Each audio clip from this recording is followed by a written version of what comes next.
So someone is connecting.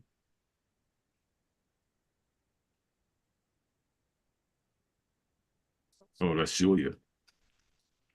So Councilwoman Parker, I haven't heard from her.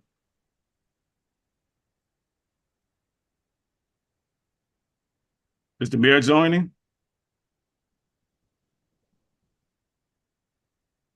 I am not sure. He didn't say he wasn't, but we can check across the hall really quick. We'll check for him right quick, and if so, I'll go ahead and get started. We got a quorum.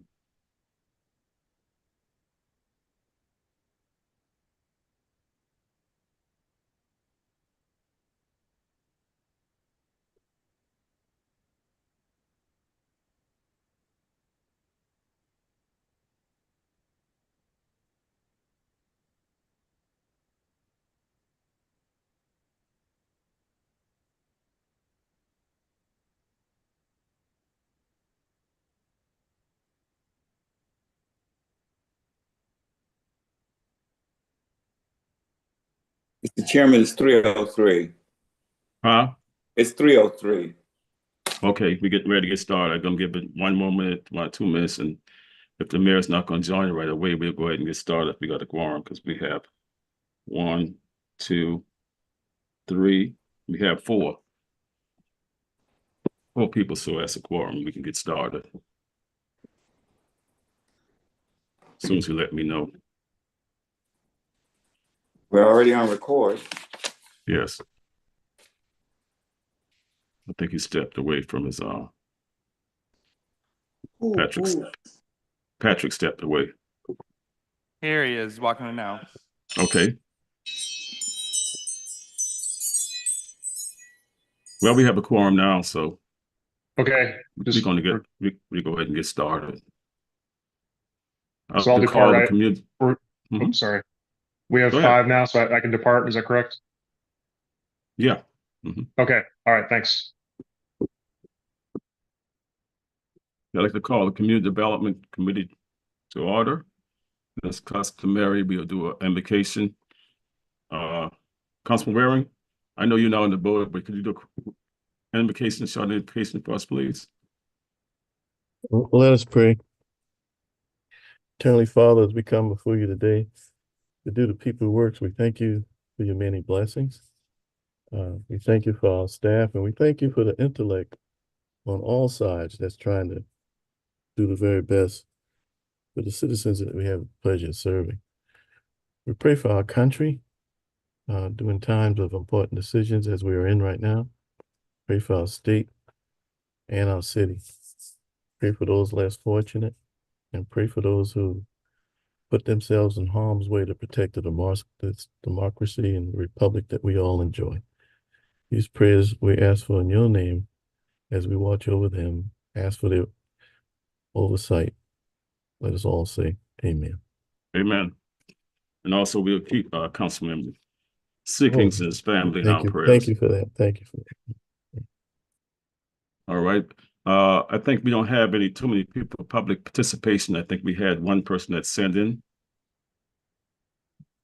That is correct. We just had one comment that I sent to the committee earlier today. I can read it now. Okay.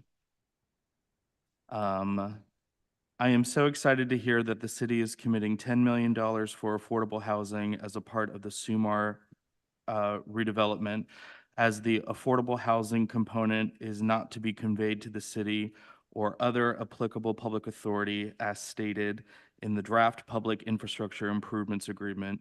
It will be critical that CDC and City Council provides careful consideration on how the housing is created, managed, and maintained as truly affordable housing for the community for years to come. And that was sent in by Betty Neerman of 104 Nightingale Manor, North Charleston. Thank you. So we move on to item number B, which is the approval for August 15, 2024 meeting. Second. Was moving second. All vote by saying aye. Aye. Aye. Ayes have it. Move on down. We don't have any old business, so we'll go right down into new business. First one is approval. Both of them is approval of the ordinance providing and approving a public infrastructure for improvement for agreement between the city of Charleston and Ashley Landing, and the other one is approving also Ashley Landing LLC's liability, limited liability, and to include properties bearing Charleston County TMS number, and you see it there. So if we have anyone want to ask a question turning to any of those two? I'd like to make a motion for approval and then have it open up for discussion. Okay. Second. Okay, it was moving second. All in favor? Question? Yes. I have a couple All questions now. Okay. Mine has to do with the affordable housing component. And I thought the question that the public raised was a very interesting one. My first question is, those units will be owned by Eden and not the city. Am I correct?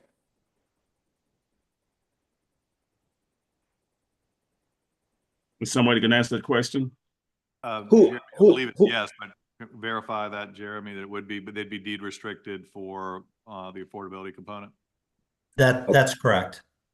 Okay, so and my other question along those lines, will those units will not be distinguishable from those that are not affordable in terms of design? I would say no, they're going to be part of a large apartment complex that you wouldn't be able to distinguish, which one was affordable and which one was not. Okay. And then I had another question, and this has to do with why were we fixed on 30 units versus more? And is there a way that we can get more units without compromising the economic feasibility of the project? And if so, is there something that the city may be able to do in addition to what it's doing to increase the number of affordable units? If I may, Mr. Chairman, just again, for clarity, I know we have discussed this, that per zoning, the applicant or Eden's is not required to provide any affordable housing, but it was certainly part of the discussions relating to the public funding. And as mentioned by the constituent member of the public, the $10 million that has been allocated towards these 10%, which I believe is 32 units, is for specifically that line item. If the city wanted to have additional affordable housing units, it's simply a matter of economics, and we would have to figure out a way to come up with additional funds for that, because there are no other entitlements that the developer needs, because all the zoning is there, all the height is there. So there are no other, and they're complying with all existing ordinance and conditions associated with the property and the redevelopment plan. So, we've kind of, as discussed in our previous council meeting, we really threaded the needle in terms of providing this project with the 44 million plus the land contribution, and also allowing for additional funds to go elsewhere in the community or in the TIF district based on current bond prices and financial analysis. So it's frankly very, very tight, as I think was evidenced by the last presentation. But if it is in the city's interest, both now or in the future, to look for more affordable housing, I think they would be open to that, but we would just need to come up with the financing mechanism to allow that to happen. Yeah, that was my question. I mean, can the city, has the city done any consideration in that area because the townhouses, none of the townhouses will be affordable. They all will be market, if I'm not mistaken. And I also, think that perhaps we should be discussing whether or not any of the townhouses should also be affordable. And in addition, don't get me wrong, I'm going to support this. I'm throwing my issues and concerns out here. That perhaps some of the townhouses could be wealth creation opportunities for folks who live in the area. When we talk affordability, Mayor, as you know, I mean, we're talking about the children and the grandchildren of the people who live in that neighborhood having an opportunity to stay in that neighborhood. So the more affordable opportunities there are, the more apt that the residents of that community's children and families will have an opportunity to participate. And I think when we talk affordability and we separate that from potential wealth creation, I think we're doing a disservice to opportunities, especially one like this that won't come that often. So I'm just throwing issues out there that I think should be considered or should have been considered, even if it required additional funding sources from the city. And certainly, I think that is a possibility. I think that to answer your question on where funding sources and how much additional could be affordable, you're not going to get a bigger advocate for affordable housing.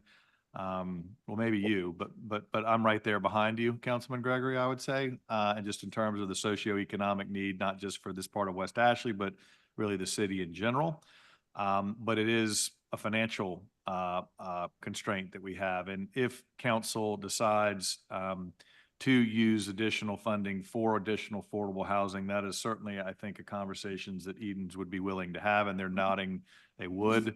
And then with regards to your point, a well-made point and well-understood point of wealth creation, the only complexity here on this site, again, is the tightness of the TIF and the timing. And of course, if a property, a townhome, is fee simple, meaning it's sold to an individual at an affordable rate, it does not qualify or does not generate any revenue for the TIF because it would be assessed as a owner-occupied resident at 4% versus the 6% commercial, which is what generates the revenues for the TIF. So no, I clearly understand the distinction, Mayor, of the 4 versus the 6. But I'm saying in spite of that, if we had some way to supplement so that we can, in fact, with this opportunity, create some wealth creation opportunities. The city is contributing here, as we both know.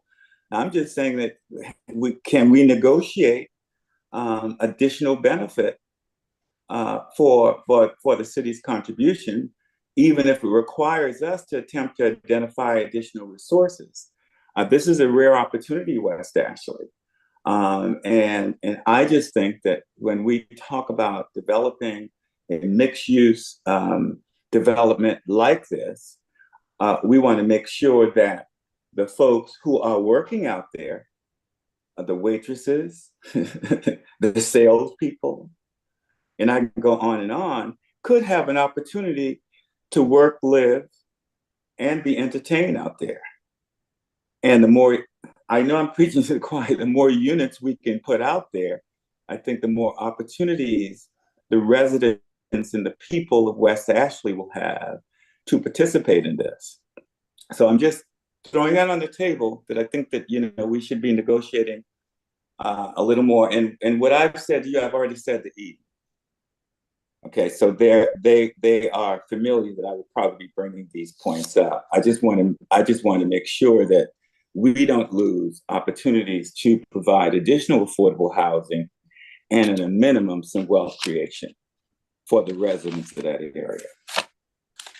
Well, I'll wrap it up by saying that Eden's has nodded over here that they are certainly open to further discussions.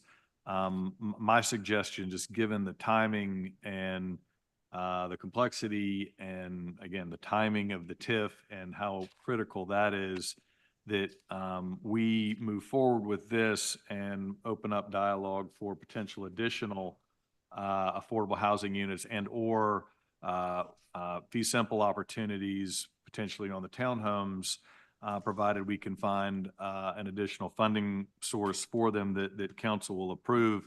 And then I'll also just reiterate that, you know, part of this effort and what's so exciting about this effort is I do think that this will be a huge catalyst for other properties along Sam Rittenberg in that corridor that have a lot of opportunities for additional housing, especially affordable housing. So I think there's a lot more bites at the apple to really expand and compound the affordability in the West Ashley area. So I'm very optimistic about that. But you know, we've got to get this one going first and foremost to start that fire. Okay, my last question. Have we started the process of extending the TIF? It's only 2 years left in the TIF. Have we already started attempting to extend it? There's actually, what, 17 years left in the TIF. And I thought it was 2. Yeah. We have two years left to do the first borrowing. Okay, but the TIF is 17 years left. You're saying 17 years for the school district and the city, a shorter amount of time for the county. Oh, I appreciate that answer. That's totally different than what my interpretation was. It was almost like if we don't do this, we're gonna. Yeah, if a bond issue is not issued within 2 years, the TIF would end automatically under state law. So that's what I think that's what you've heard, Councilman. Yes, I think so. Maybe I just misinterpreted. I know it was a 17-year TIF. I'll stop monopolizing because I'm sure there's some other questions and I have a few more, so let somebody else participate. I'm sorry, Councilmember Chairman. That's all right. Go ahead. Any other questions that we have? And anyone else? What's the medium income on those particular housing? On the units that they're proposing? I can't remember exactly what it was. Up to 80%. Up to 80% or 80%? I don't understand what up to 80% means. That's what I'm saying. It can't be over 80%. I know it can't be over. I understand that portion, but Mr. Mayor, if those units are priced at the level that you have to be at 80% in order to participate, okay, then it's really not up to 80%. It's 80%. Up to 80% would give you a range. Are we saying from 0 to 80%? I mean, what are we saying in terms of affordability? Somebody from 0 to 80% would technically qualify. Whether or not it's 0, they have credit to get it would be obviously a bit. I don't know if that's the way that works, Mayor, but okay. The only reason I asked that because a lot of people was asking me pertaining to it from West Ashley, if it's going to start from 80%, it's going to be 60% to 80%, 50% to 80%. Exactly. Then we'll know how to figure that out. And I couldn't answer that question. All I can say is up to 80%. And they was asking me, what does that mean? I don't know. So that's why I wanted to ask that question. So whoever's listening will know that it'll be 60, some might be 60% or whatever the case may be. I really don't know. I can't answer that question. So that's why I want to be specific on that to know if some's going to be 60%, some's going to be up to 80%, some going to be 70%, some going to be whatever the case may be. So people can be talking about affordability. And that's just my dilemma on it, on the parcels, on the so far as housing is concerned. I like to know specifically what it's going to be. So when I explain to people and I go out and talk to people, you know, I'm not just talking, you know, on the universal global and not giving no specifics. because that's what they're looking I for. think the most specific answer you can give would be, I believe the number is $54,000 in annual income or below. They can't make more than that and qualify for one of these units. Okay. All right, 54,000, right? But the units are priced that only the person at the $54,000 level would be able to participate is my issue, Mayor, because I think that's how those units are going to be priced. You're not going to have the pricing varied in such a way that it would reach a 60% or 70%. I'm just trying to get some clarification here. Because if it's up to 80%, then it's in the best interest of the owner, okay, to make sure those prices are at 80% so they can maximize on the profit. I think, No. I don't know.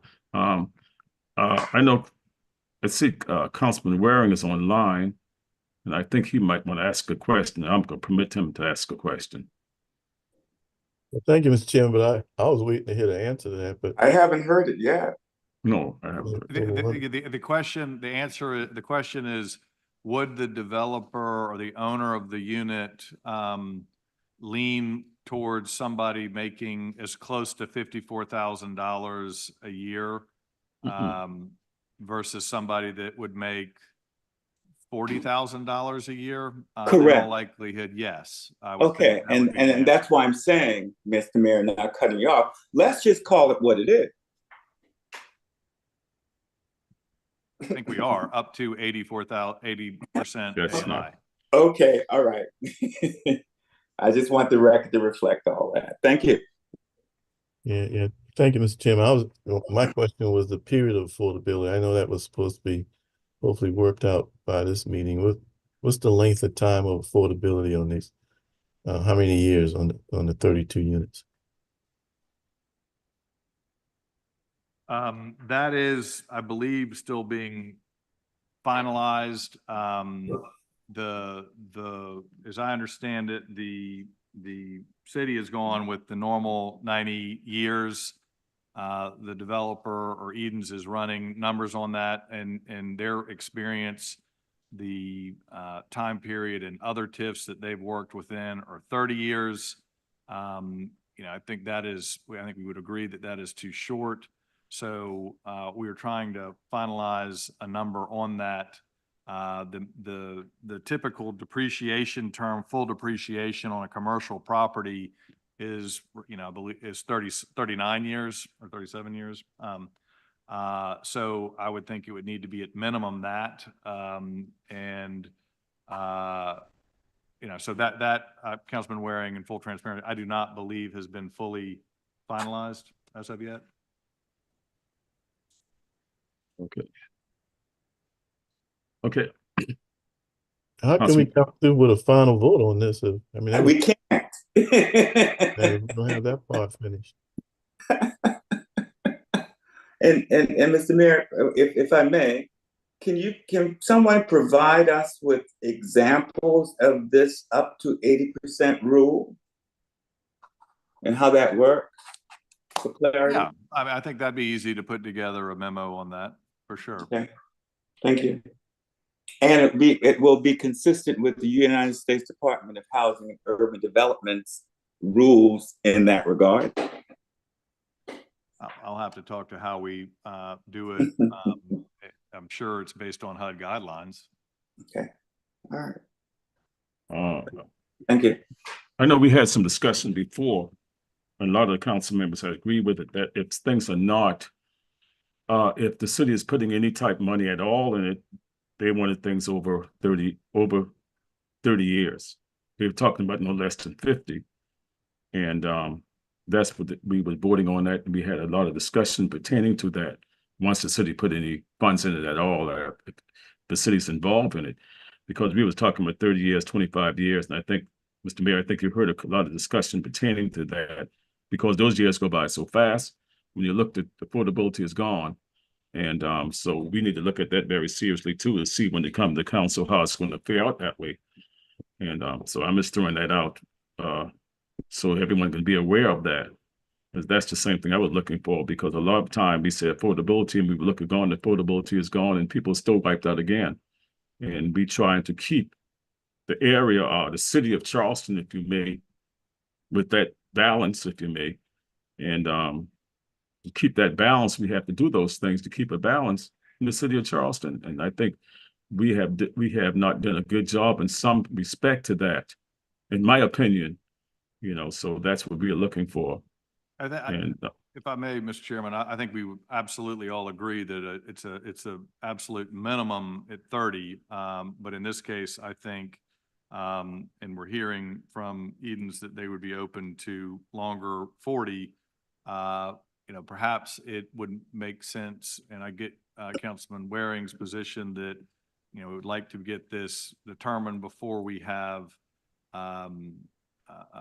a vote at council again. And what I might recommend is that we, as the Community Development Committee, give a number that we feel comfortable with. And perhaps that's 40, perhaps it's 50. Maybe we could shoot for 90. I think that might be a bit of a challenge, but we provide a number that can be taken back to Edens and not delay the process potentially. all right. I think it should be 90. How did I know that was coming? Oh, you set it up nicely for me. Thank you. I think it should be 90. Otherwise, we'll continue to kicking the can down the road. Affordability is a crisis, not just in housing. Affordability is a crisis.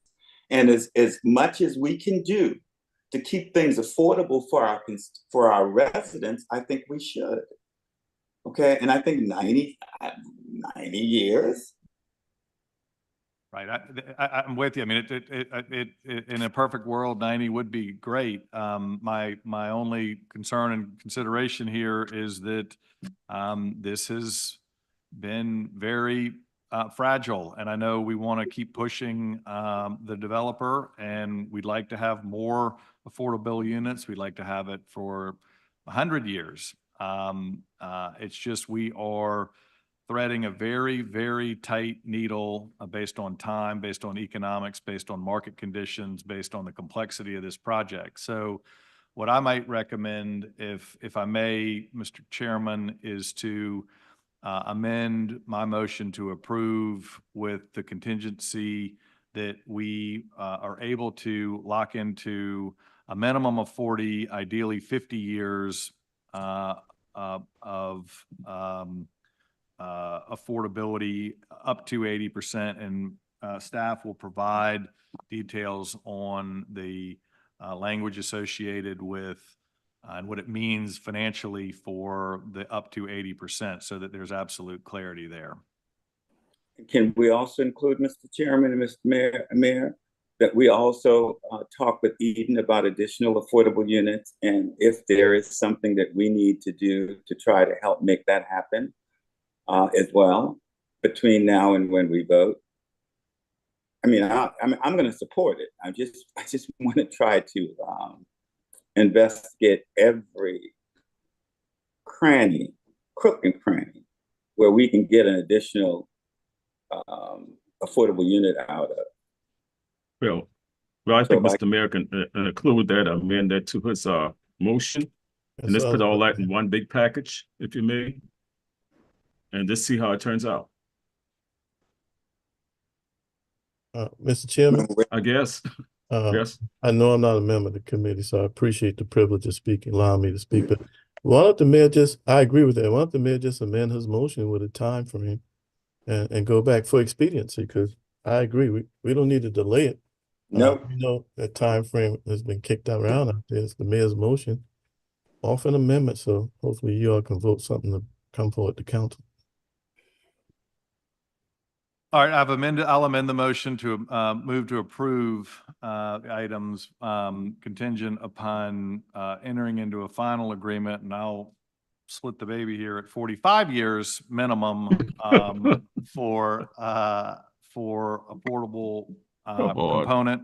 And then in addition, staff will provide the requested data on 80% and have conversations with Edens about potential opportunities for additional affordable housing through a future amendment that we would give in hopefully very short order as they go through their due diligence and final construction cost pricing.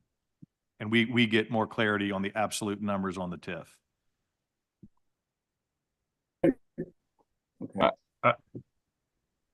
Someone else have a question before we call for the motion? I mean, I'm trying to get Hasn't been something down seconded. here. You need a second.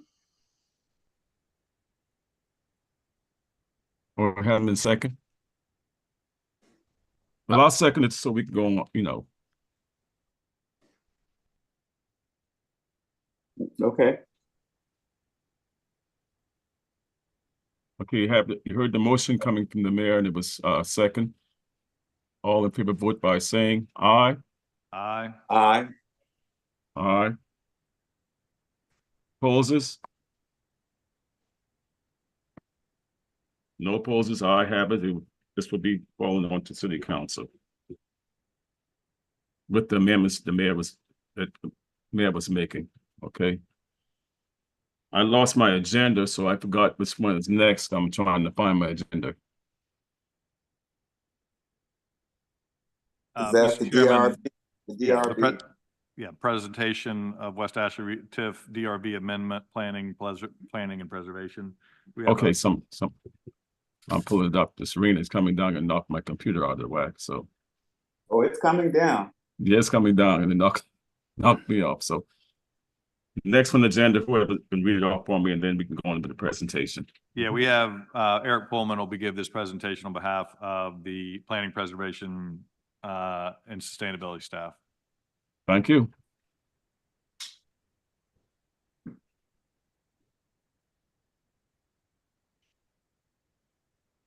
Okay, there we go. You did it by accident. All right, thank you, committee members.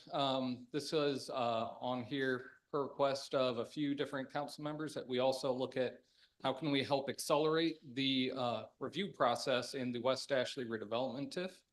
Go on to the next slide, please.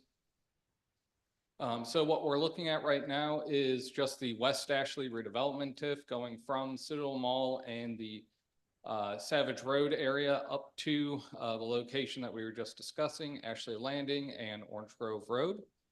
There's approximately 87 different parcels. That's the really hot pink looking one.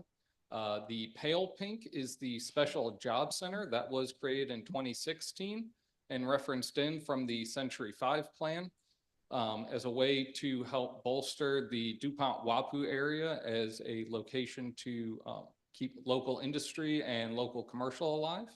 Go on to the next slide. So the stated goal of the redevelopment TIF, of course, is to promote redevelopment of blighted and deteriorating conditions. It's also to place use on economically diverse future, along with mixed use projects, multifamily projects, et cetera, et cetera. What we're looking to do with this amendment to the DRB code is update DRB oversight to shift reviews for this TIF district to staff level.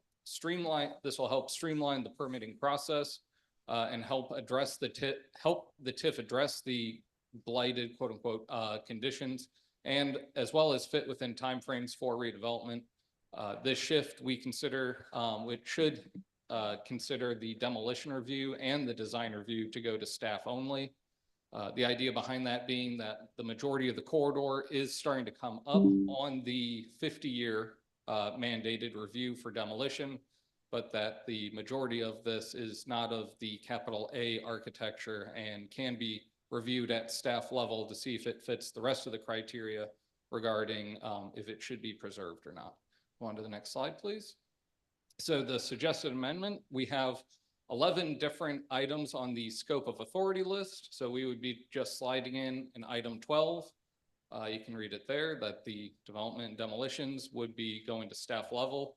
Again, this is based off of the first item of that scope of authority, which is that the special job center districts and special industrial districts, which are spread around the city, all over the city, also go to the administrative officer. So this would be just following up with that as the precedent. That is the very fast and high level.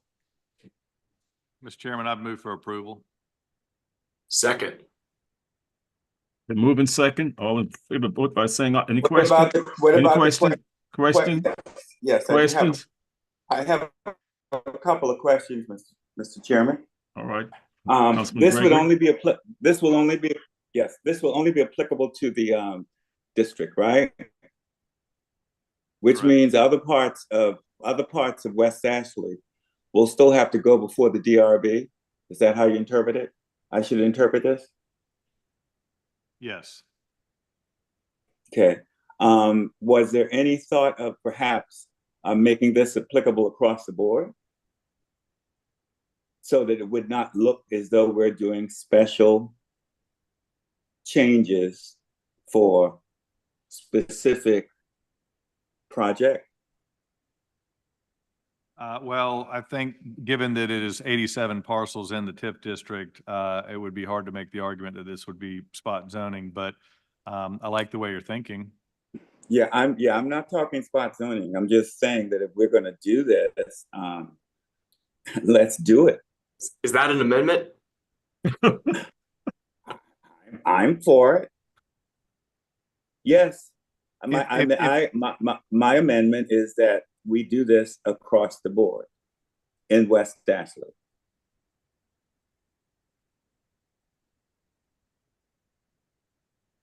Oh, I'm Okay, sorry. Yeah, There's no second. Let's move on.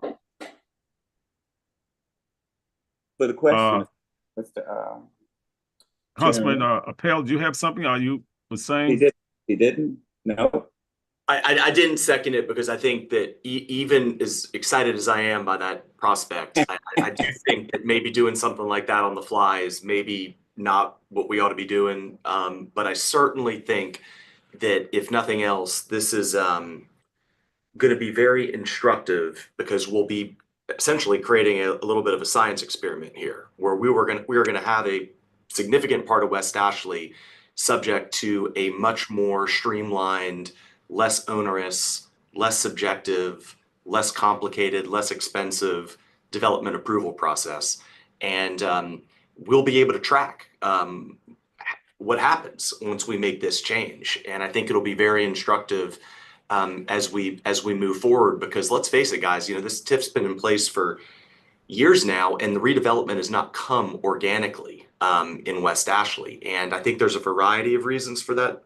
But I think that a very onerous regulatory framework that we've put in place with good intentions, I'm not saying we tried to do this, but I think that's been part of the headwinds in redevelopment and revitalizing West Ashley. So I'm excited to see what this change will do for the area, for the TIF specifically.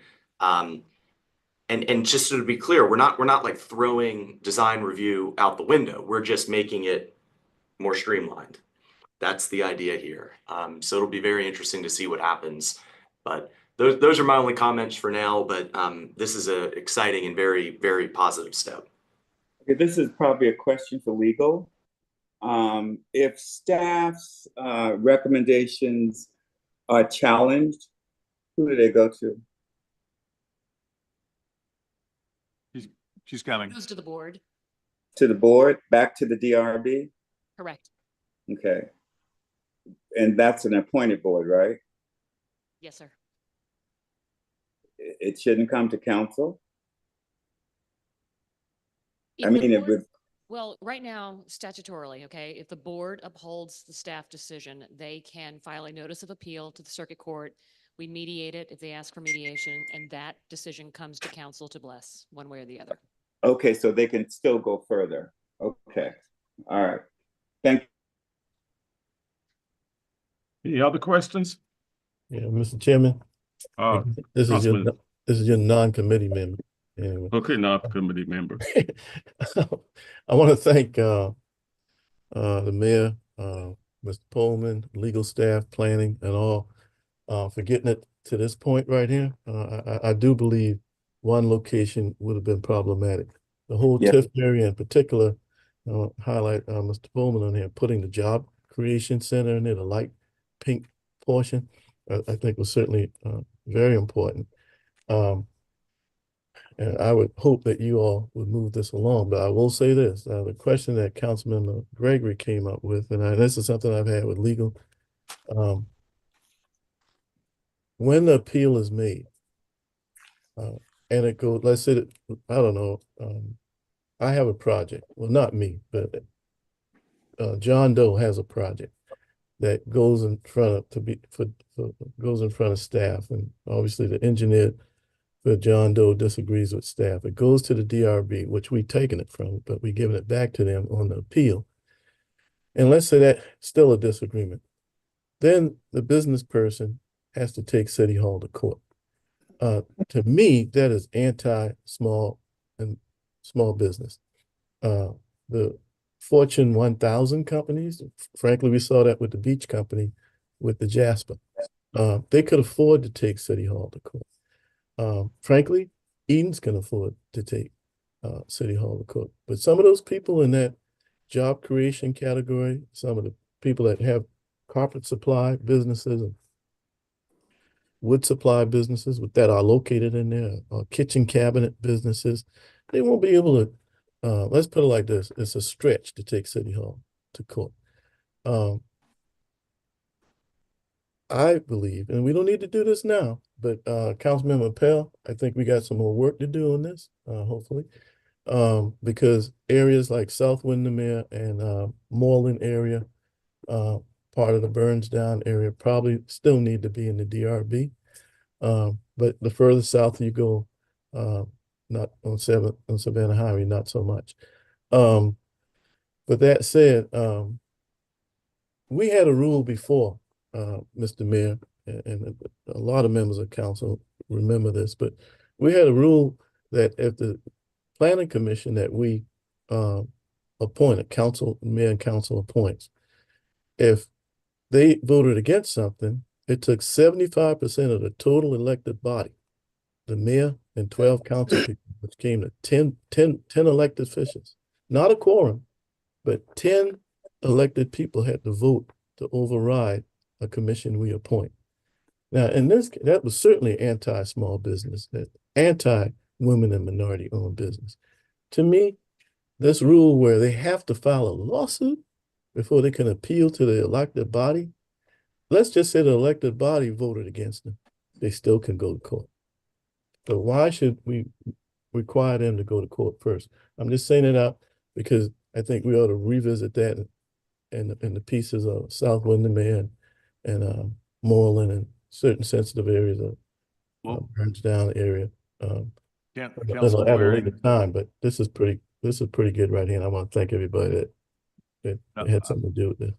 Certainly appreciate that. And I think you raised a really good point, as does Councilman Gregory. So I am very supportive of revamping and studying this to make it more efficient, more small business friendly, more nimble, if you will. And I look forward to having those discussions and in very short order. I don't think this needs to take a lot of time and effort to review how we might modify the ordinance to have something come back to council for approval or overriding it by a simple majority. So certainly open to that and would support it, and look forward to working with you on it. All right. Moving into for the presentation. So any other questions? So I believe I've made the motion. Okay. It's been seconded. It's been second. All in favor, vote by saying aye. Aye. Opposers, ayes have it. You're going down to number IV4. I'd move for approval on this one. That's 41 Cooper Street. Yes, sir. And I'll second it. Moving second. Questions? Anyone have any questions pertaining to 41 Cooper Street? That's a resolution certifying the property located on 41 Cooper Street as an abandoned building site under section 12-67-160 of South Carolina State Code. I think he's want to remodel that and change it back to a 2-unit dwelling. This is an abandoned building. Yes, sir. And everyone on the committee should have the memo. Legal has reviewed. It does meet the standard for the abandoned tax credit. Okay. Just so you know, this will be coming back in front of you in October, as it does require an ordinance, since he's asking for credit on his real estate taxes as opposed to income. Mr. Rudin is actually here participating in this meeting if you have any questions of him, but legal recommends we approve this. Any questions? Mhm. No questions? Okay, but there's a motion and a second. All in favor, vote by saying aye. Aye. Opposes no. Ayes have it. Anything else to bring before the committee before we decide to adjourn? Just to reemphasize something, you know, as we move, as we move forward, Mr. Mayor, can we just make sure that these committees are involved on the front end, so that some of the things that we're talking about now could be worked out before we even get to a vote? Would be appreciated. Yeah, absolutely. Thank you. Okay, thank you. Thanks, guys. That's it? Yes. No other questions? No other concerns? Now we can adjourn. Thank you very much for coming. Thanks, everybody. Bye-bye.